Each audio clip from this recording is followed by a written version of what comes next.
ギャッハハハ。お前、エフラン大学なの？入社したとしても、出世の見込みないじゃん。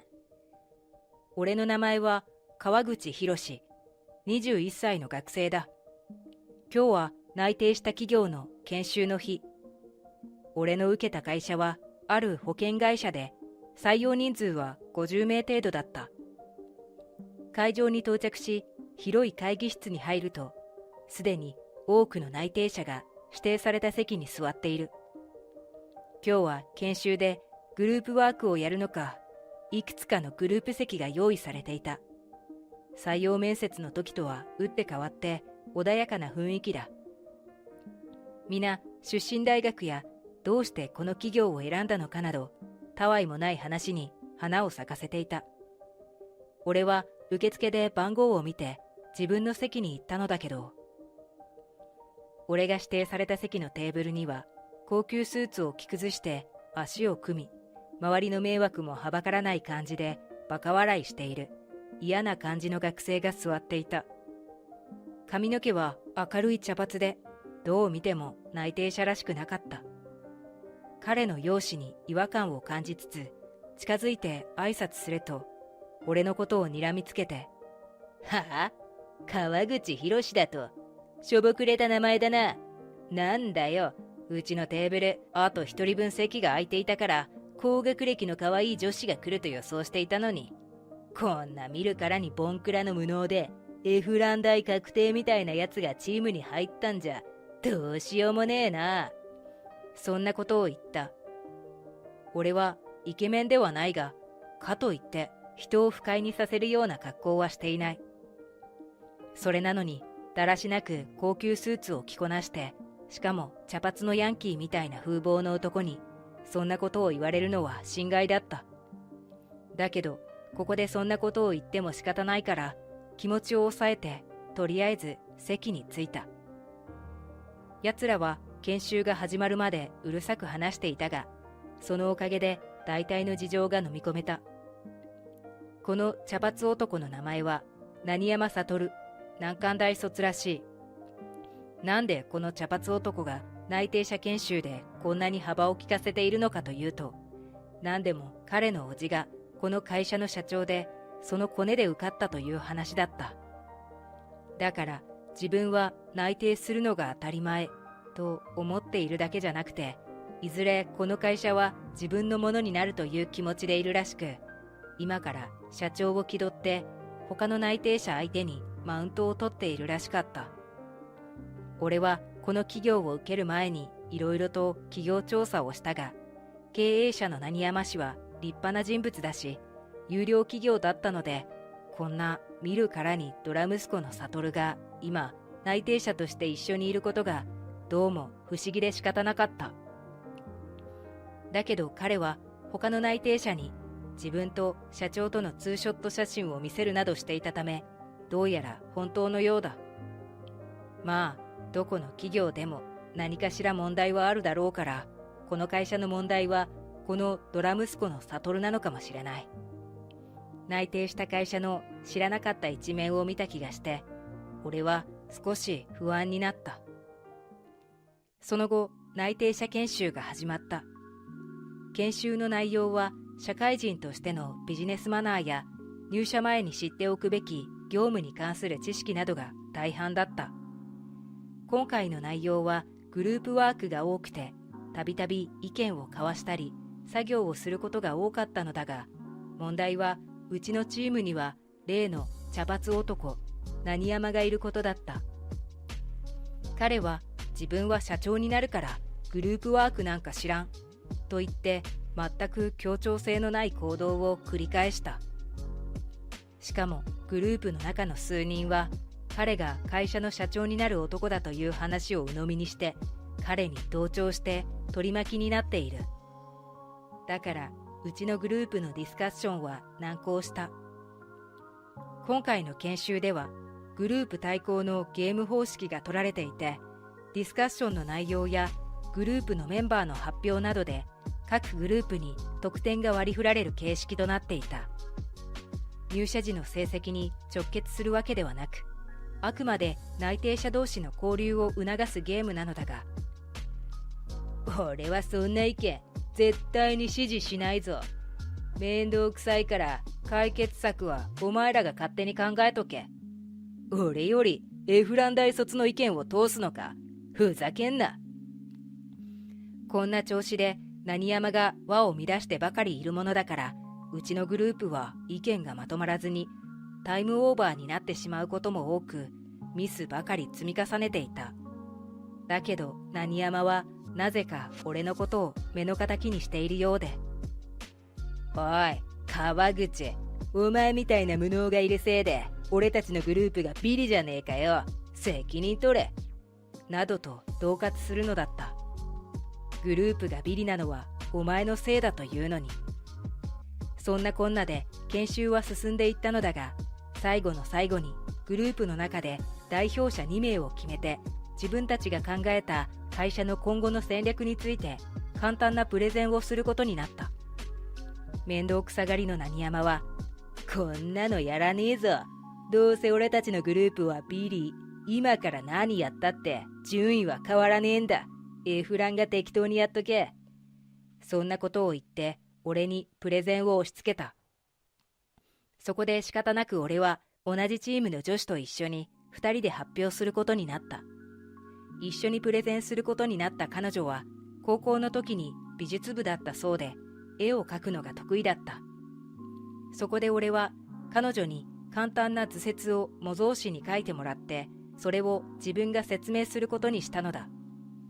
すると個性的なイラストと俺のトークで会場は盛り上がり、俺たちのグループは最後のプレゼン発表の成績でトップに君臨したのだった。発表が終わると何山はグループの順位が跳ね上がったことに対して、まあエフランのくせにまぐれあたりもあるもんだな、なんて嫌味を言っていた。だけどその時一緒に発表した女子が、川口くんってさ、超難関大の英大出身なんでしょ？さっきのトークすごかったわね。さすがだと思ったわ。今回の内定者の中で一番高学歴なの川口くんだったのね。そんなことを言った。彼女の言葉にきょとんとしている何山たち。そう、実は最初自己紹介の時に何山が絡んできて言えなかったのだけれど、出身大学が超難関大卒だったのだ。エフラン大卒というのは何山の勝手な思い込みだった。何山の方をチラ見すると、彼はすごい形相で俺のことを睨んでいる。きっとバカにしていた俺が自分より高学歴だったことが不満なんだろう。へっ、どうせ浪人だろう。あ、一郎だよ。俺が答えると、へえ、一郎ね。通りで老けてるわけだ。まあ大学なんて所詮どこも大して変わんねえからな。大事なのはやっぱ生まれだよ。俺はこの会社の社長の息子なんだぞ。学歴があるやつよりも俺の方が上に決まっているだろう。そんなわけのわからないマウントを取って、いいか、この会社に入社する気があるんだったら俺の言うことには気をつけておいた方がいいぜ。どんなに高学歴だろうと俺は容赦しないからな。なあ、浪人した先輩。こんな嫌味を言ってきた。どこまでも困ったやつだ。結局俺の内定者研修は最初から最後まで何山に振り回されて終わった。正直この世の中は金でなんとかなるんだよ。真面目に勉強なんかしたって無駄無駄。彼は別れ際までそんなことを言っていたけれど、学歴で負けたことがよほど悔しかったのか、後日とんでもないことを LINE で押し付けてきた。おい、浪人した先輩、お前今回の内定者の中で一番高学歴なんだろ？だったら今度の内定者パーティーはお前が幹事をやれよ。だけどそのパーティーは君が仕切るって言ってみんなの意見を無視して強引に進めていたじゃないか。それなのに今更僕に幹事をしろなんて言われても。困って返信すると、彼は逆ギレして、はあ？なんだと？俺はな、本当は自分が進めたいところをわざわざお前に頼んでやってるんだぞ。なんせお前は内定者の中で一番高学歴のホープらしいからな。エリートは何でもできて当たり前だろ。ま、この会社の社長は俺の叔父だから、社長に頼んでお前の内定を取り消してやってもいいんだぜ。そんな脅しをかけてくる。内定者パーティーというのは、前回の研修会の最後に親睦を深めるために開催しようと何山が強引に言い出して企画したものだった。俺はなんだか嫌な感じがして再三断ろうとした。けれど何山はそれを許さず、俺は無理やり幹事としてパーティーの予約を取る羽目になってしまった。だけどあらかじめ何山が設定していたパーティーの期日は1週間後。季節的にも飲食店の繁忙期で適当な会場は埋まっていた。困った俺は散々探し回った挙句、やっとの思いであるホテルのレストランを貸し切りで手配することができた。実はそのホテルのレストランは来月オープンする予定で、今月中にプレオープンをして営業のテストをしたいという情報を知り合いづてに聞いたのだ。そこで俺はオーナーに頼んで、俺たち内定者パーティーで使わせてもらうことにした。ギリギリで会場が決まったことで安心した俺は、参加者全員に会場や時間などの必要事項を伝達した。そしてパーティーの当日になったのだが、当日、予定時刻になったものの会場のレストランには内定者が一人も現れない。俺はびっくりして内定者の一人に電話をしたけれど、今日のパーティーは中止になったから行くなって何山から言われた？話によると、昨日突然何山から連絡が回ってきて、パーティーには行くな、行ったら内定取り消しにすると脅しをかけられたらしい。なんてやつだ。さらに話を聞いてみると、何山は自分が気に入っている内定者を引き連れて行きつけのバーで飲み会を開催しているという。くそ、最初から俺に恥をかかせて迷惑をかけるつもりだったんだ。俺はすぐに彼に電話をかけたが、ギャハハハ。おいおい、浪人先輩。お前が予約したレストランなんかに行くわけねえだろ。来たのは先輩だけですか？バカにした調子で話す何山。バーで取り巻きと飲んでいる話は本当らしい。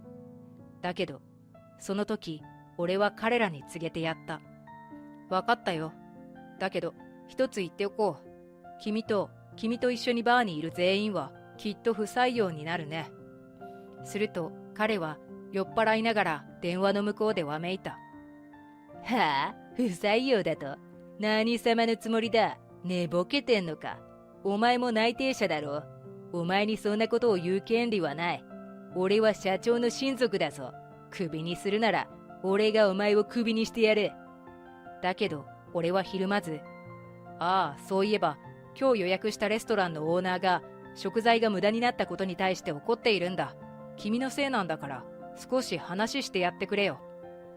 そう言うと俺は彼の言葉を待たずにレストランのオーナーに電話を代わった。オーナーは30代前半くらいの男性だ。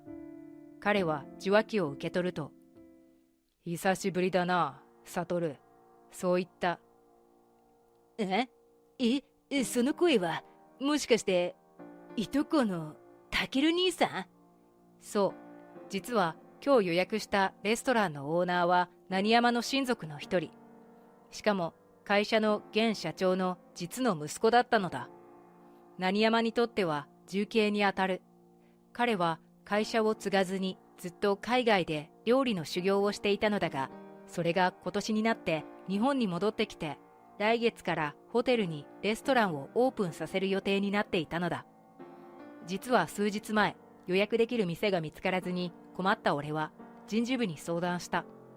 そしてそのつてでたけるさんのレストランのプレオープンをパーティーに使わせてもらえることになったのだった。重慶のお兄さんは構わずに言葉を続ける。聞いたぞ、悟。お前、うちの親父の会社に入社するんだってな。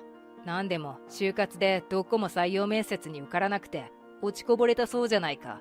そこで急遽俺の親父に頼み込んで入社させてもらったって。それは言葉を詰まらせている何山。それに川口くんの話によると、お前お情けで会社に入社させてもらうにもかかわらず、なぜか次期社長候補気取りで内定者研修でいろいろやらかしているそうじゃないか。お兄さんにすべて暴露され、何山はグーの音も出ないらしい。ちなみに今日の内定者パーティーは俺の店のプレオープンも兼ねている。だから内定者を驚かせようと、俺は川口くんとびっくり企画を用意したんだ。なんと社長や他の親族もみんな今日のパーティーに招いているんだ。はあ？電話の向こうで青くなっている何山。お兄さんは、親族みんな不思議に思っているよ。内定者パーティーなのになんで内定者が川口くん一人しか来ていないのかって。ま、これは正直に社長に報告するしかないかな。悟が川口くんに嫌がらせをするために内定者をドタキャンさせましたって。待ってくれ兄さん。今から兄さんの店にみんなで行くよ。だから社長たちには言わないでくれ。何山はそう叫んだけれど、許されるわけがない。結局彼の仕組んだ嫌がらせは社長やその他の親族の目の前にさらされることになり、彼の叔父である社長はカンカン。また何山の親も面目丸つぶれでカンカンに怒っていた。結局何山と彼の取り巻きの内定者は今回のことを仕組んだ罰として呼び出されて長時間説教を受けた。ちなみに俺はあの後、何山の嘘によってパーティーが中止になったと思い込んでいた内定者たちに連絡した。突然だったからもちろん全員は来られなかったけれど、それでも数名は集まり、時間は予定より遅くなったが、お兄さんのレストランのプレオープンも兼ねたパーティーは無事に開催することができた。ちなみにキャンセルによって破棄されることになった料理代はすべて何山に直接請求されたという。支払いは100万円を超えるそうだ。そして何山と彼の取り巻きの内定者たちは入社するには不適当な部分が多いということで内定取り消しになってしまった。これには何山たちが飲んでいたバーが違法バーであったという事実が大きく関与しているらしい。そういえばこの一件から数日後、何山から電話が来た。川口、頼むよ。謝るからさ。お前から親父やいとこの兄貴に機嫌を直してくれるように言ってくれないか？いや、俺が許したとしてもお二人は許さないでしょう。それに俺は君のことを許すつもりはないよ。大人数のドタキャンなんて人としてやってはいけない行為だ。そこをなんとか。お前の学歴をバカにして悪かった。さっき親父から電話が来てめちゃくちゃ怒られた挙句に感動だって言われたんだ。このままじゃ俺は家を追い出されてニートになってしまう。いいんじゃないかな。アルバイトでもしてみなよ。君はまず真面目に地道に働くことを学ぶべきだと思うよ。俺の言葉に彼は何かブーブー言っていたけれど、終わりまで聞かずに俺は電話を切った。その後も何山からしつこく連絡が来たので LINE はブロックし着信拒否にもしておいた。その後問題を起こさなかった内定者と俺は無事に入社した。俺は今は企画課で働いている。そういえばこの間出張に行ったのだが、駅のホームでおばちゃんたちと一緒に掃除をしている何山を見つけた。きっと今は清掃やコンビニのアルバイトで食いつないでいるんだろう。なんだか憔悴して元気のない感じだったな。茶髪で若々しかったのがたった数ヶ月の間にやつれていて、浪人した俺よりも10歳ぐらい年を取った見た目になっていた。